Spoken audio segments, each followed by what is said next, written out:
take you inside what we're doing today. So grinding off the rest of this remaining thin set in here.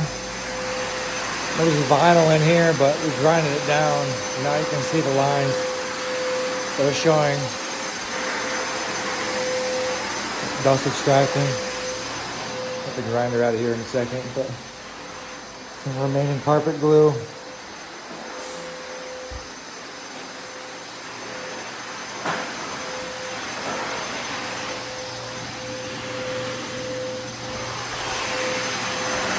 I just got done finishing up this grind and seal